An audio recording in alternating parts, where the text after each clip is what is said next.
afternoon, Dr. Randy. Hi Ryan, how are you? I'm well. Sun is shining today, different from the last few weeks. Hooray, hooray, hooray. I know we're very spoiled in Los Angeles, but I cannot remember the last time it stayed cold for so long. And people laugh at us. Cold is 60 degrees, cold is 10 below zero, but it's like it's time for the sun to come out. Come on. Yeah, absolutely. Still I can't beautiful. wait till summer, but then again, I'm scared from what happened last summer where it was so hot. I So, know, and with all the rain and stuff, the weather is so unpredictable. But you hold on to the sweetness of life every moment you can. yeah, Right. definitely. You try to anyway. All right, today's topic is pretty interesting as well. It's called Why People Stay in Unhappy Relationships for Oh our, yeah. our podcast. So, explain more about this, Dr. Randy. Okay. We're talking about, of course, relationships that have lasted a little while, because most people get out of very unhappy relationships earlier. So we're talking about people who've been together for a while. You see them in places, they don't talk to each other, they don't hold hands, they seem both miserable, although usually one is a little more miserable than the other, but they don't pay attention to one another, they don't seem to enjoy each other's uh, presence, yet they don't leave. And very often friends and family will beg them, get out, this is not good. Why are you staying? You're so miserable. You seem kind of wedded to your misery. Why don't you do something about this? Get therapy or get out or do something. But they seem to be, for some reasons, and I'll explain some of them, unbelievably attached to one another. They just don't go. And the sadness about life is that there's enough heartache and misery that we can't control. So it's really hard for people who love one or both of them to watch them just choose that every single day and stay in relationships where they are truly not very happy. So let me give you some of the reasons I have encountered often in my work, and I'm sure people have their own reasons, but I can't cover them all. But one of the most interesting is these agony ecstasy relationships, where certain parts of the relationship are so exquisite. Often it's a sexual connection, but not always. They're so exquisite that they can't live with each other, they can't live without each other. And so they will have these prolonged, they'll break up and then they miss each other horribly, and they come together in some dramatic reunion, and then it's gorgeous and beautiful, and then all the darkness starts to happen again, and the thing blows up again. They're often very, very, as I said, very dramatic. You often will also see alcohol, drugs in these relationships because it enhances the sort of, pull in, spit out, whatever it's about. Unfortunately, sometimes personality disorders will show up here, deep insecurities, or people who have terrible, tantrums. They again, very often there are other things that contribute to it. They've grown up in households where there's been misery and screaming and yelling and drama and people coming and going and coming and going. But they find somebody, as I said, that they can't live with and they can't live without. And so they stay in the relationship, but it's very dramatic and very stormy. And when they're together, they are in bliss. They're like tumors growing out of each other's side. And when they're not together, they never want to see that person again. I don't even know I was ever even with them. This is the most horrible thing that ever happened to me. And people who know them over a long period of time say, oh, yeah, we know where you are. We'll talk to you again. We're back together again. Mhm. But they are true. The agony in the relationship is truly painful, and the ecstasy is truly ecstasy. And you see that a lot in the media. You see that a lot of movies. You'll see things like that.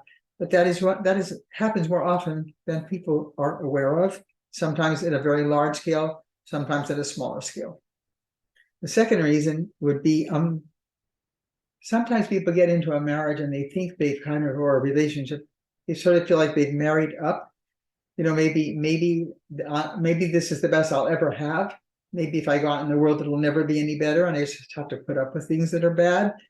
Childhood trauma, and they've been told they're never going to be good enough, and all of a sudden they're with somebody who doesn't leave them. The person might not like them or enjoy them, but they don't leave them.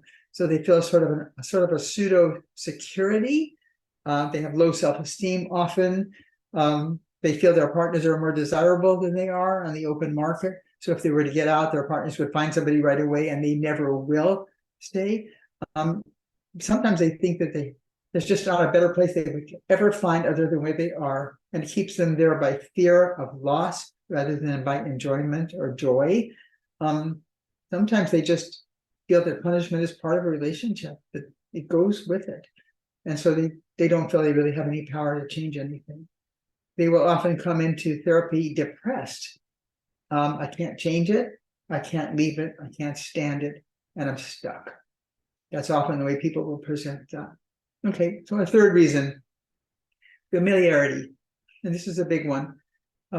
People seem to keep choosing relationships that they resemble their childhood relationships or what they felt in childhood, and they feel familiar, and so they feel safe even when they're not safe. They just feel this is where I belong. The fear of leaving, I'll never find home again. This feels like home to me. Or they were taught that you have to stay together no matter what. That they can't leave because they don't think they'll ever feel that comfortable again, even if they are miserably uncomfortable, because they can predict what's going to happen. They know how they're going to behave. They can predict the way the other people are going to behave. And they sort of take that security of predictability as an excuse for staying in a relationship because they can't give it up. Now, that mostly happens when people haven't differentiated. That's a sort of a psychological buzzword.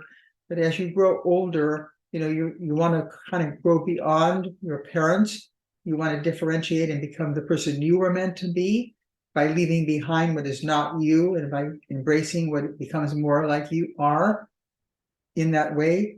So that need to differentiate out to become your own person takes away the hunger for familiarity.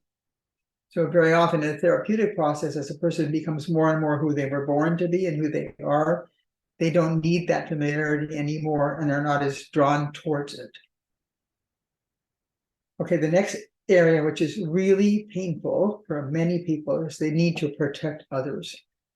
If you're living in a relationship, for instance, when you have children, or when you have elders living with you, or dependent people, and those people are going to be wounded if you break up that relationship. You're going to, for instance, if you are a loving parent and you know that you're going to have to give your children away, whether you're a man or a woman, half the time, and you have very different parenting styles, and how is that going to hurt the children and destroy their lives? And should you give up what you want and need in order to sacrifice for other people? Sometimes they don't want to disappoint very close to the family of the person they're married to. And if they leave that person, they're gonna maybe hurt that family and disappoint them and maybe even lose them. It's just such a high price to pay. And there's, of course, again, always financial loss. When you break up a relationship, you have to then finance two different lifestyles and two different homes.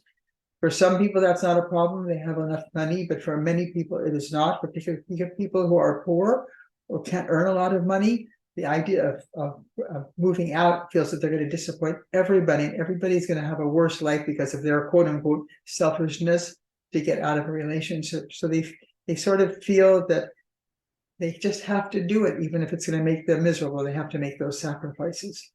And the other point, which is very powerful in some situations, is the fear of retaliation. Somebody's going to hurt them or hurt people they love. If they leave that person is terribly wounded or upset or unstable. Are they going to then retaliate and come back at you or stop you from having any other relationships or go after you for a long periods of time? There are people that want vengeance. And if you leave them, they begin to make you a target. And that can be very, very hard to deal with for people. And I'm only touching on, this is the tip of an iceberg. We're trying to help people understand that you're not a bad person necessarily if you stay in a relationship or unhappy. There's a lot of factors that can play into it. And as I hope people are feeling, as the people are listening to me, that I really believe that for the most part, people do the best they can do in this world. They either don't have options or nobody's shown them a different way. And so I try to come across with compassion. That doesn't mean I indulge people. And it doesn't mean that I don't challenge people when I think they're doing things that are harmful, that could be changed. But even in the 10 years that I worked in a drug and alcohol clinic, I came out very humble because of the power of the demon, and I couldn't save everybody. And I had to recognize my own limitations and the limitations of other people by honoring them, even if they were hurting themselves. So I mostly like people to have self-compassion, which doesn't mean self-indulgence, because without self-compassion, I don't think people could ever really change. They're too busy worrying about what other people will think of them and what they will lose if they act in an authentic manner. So the next one are attachment patterns. If people are attached to, maybe they're living better together in that relationship financially or comfort-wise than they ever have before. And to give up that attachment to that lifestyle would be extremely painful, very uncomfortable. They lose friends. When you leave someone, people take sides. And so you're going to lose friends. Families take sides. You might lose families, as I said before. But you're attached to being a couple in the world, but not attached to each other. So maybe you have lots of friends, you go to the same church or synagogue. You have, as I said, become very close to both people's families.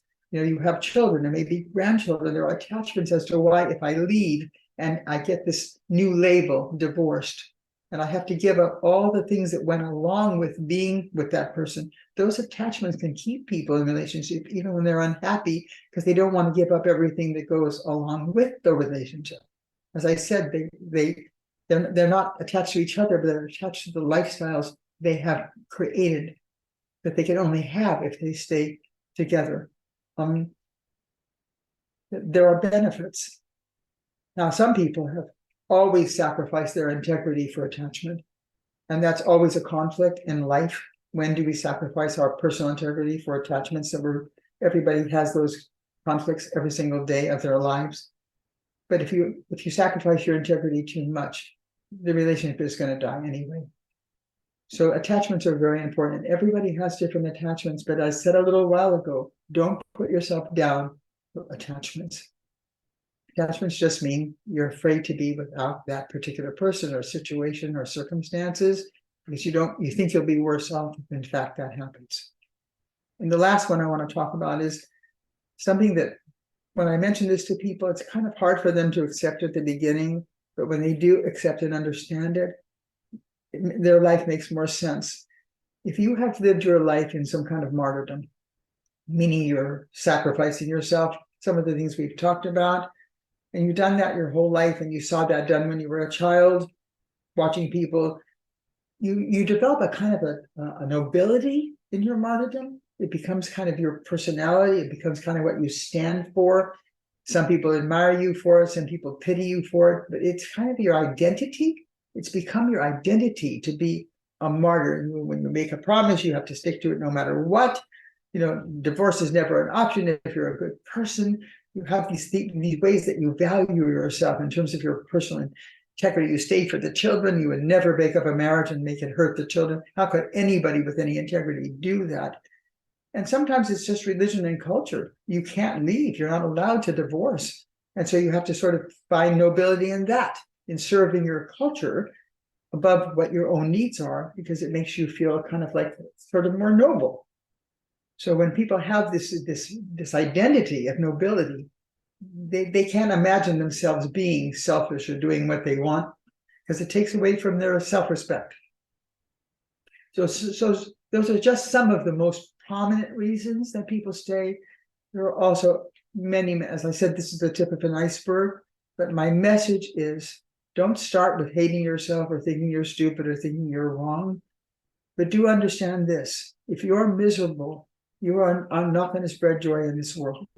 If you think you're doing something that's going to benefit other people, you really aren't. But there are conflicts that cannot be resolved by ending a relationship without making it worse. So I want people to understand that. And that's what I'm talking about today. So does that impact you? Can you understand what I'm talking about, Ryan? No, it's a topic that it kind of touches some people, right? In real life. So it's something that nobody has explained it the way you have. And by the So, way, in the diaspora of people moving so far away from loved ones and family, when you mhm, don't have anybody to rely on, like for instance, if you had a divorce and you have small children and there's no parents or grandparents or other people to take care of them, mm, people lived in the same town and were close to each other and You live with the teachings of ancestors gone and promises of new children. You really had people you could rely on. You had havens if you had to go somewhere because, for instance, in a relationship where you're being abused, or if Mm-hmm. you are all alone by yourself with no family, where do you go? Right. But people have family close to them. It's a little easier for them to get out of relationships and families that support their decision. If Mm-hmm. your family says you're getting a divorce, nobody's ever gotten a divorce in this family, and you feel like you're going to be shunned because of it. But Mm. if you have a welcoming, loving set of family, friends, social friends that you can help you through a separation like that, that makes all the difference in the world. But many people don't. They don't have anywhere to go. And so And it's not. is that something also like cultural in America? In some cultures, family is literally like extended, right? And Yes. and they're living together one house or multi-generational household. But today and I guess in the United States, we're all alone, right? We're not really, some I know people that don't have family around or they just have neighbors or they're moving around. So is that also makes a difference? Well, it's hard. I think it's a cultural of independence over communion. Hmm. I think that's a culture certainly that our country, the United States, is kind of known for and creates wonderful innovation, but tends to make people not stay long to fight things through. I think that could be true, but our country is also made up of so many cultures and so many religions and so many ways of looking at life. Well, it's hard to say what everybody stands for here, but I think that we could safely say that we are a country that supports independence, individualism, seeking one's own path. So we have a 50% divorce rate. And within the Right. people who stay together, probably about 20% of them are really happy. So I Hmm. think Hmm. that, but by the same token, I think the happiness that people derive who genuinely live a mature, loving relationship is probably untouched anywhere else. When it does work, it works gorgeously. But yes, the problem of not having a family, I don't see how two people can raise two, three, or four children without family around them. I don't even, so they get nannies, they hire babysitters, but that's not the same. Yeah. Calling your sister on the phone and say, can you take the kids for the weekend? Of course I can. And sometimes just having that helps people, gives people more energy to make a relationship better because they're not exhausted all the time. That's interesting. Yeah, because yeah. Um, good. To wrap this up, um, what is one of the things that a person can take away from this talk? And I think to re-examine their own relationship and you just can't stand by and let a relationship own you. You really have to be agentic. You really have to make a relationship work. It always amazes me when I say to people, where are you the most successful in your life? Hmm. Rarely do they say in my relationship. Rarely. So I'll say to them, well, why don't you take the place where you're the most successful and transfer those skills? Because if you Yeah, acted in the outside world the way you're acting in a relationship, the relationship would end. yeah, great. Okay. Well, let's wrap it up. Where can they find more information about you, Well, Dr. Randy? they can always email me at Randy Gunther, one word, Randy with an I, at cox.net. I'll always respond, and I'd love to hear if you have a topic you would like me to talk about. After almost a half century of doing this, I can talk about a lot of things that are very meaningful to my heart and that I've experienced directly, sometimes hundreds of times. They can also, we have a website that has all the 254 articles I've written for Psychology Today online, and that's relationshipsalways.org. Please feel free to peruse anytime you'd like to. And then I have these podcasts now, which are really fun. We've done, 12 or 13 of them, and we'll continue to do them every week. And that's Randy Gunther YouTube. So please reach out. Love to hear from you. Great. Thanks, Dr. Randy. I'll see you next week. Okay.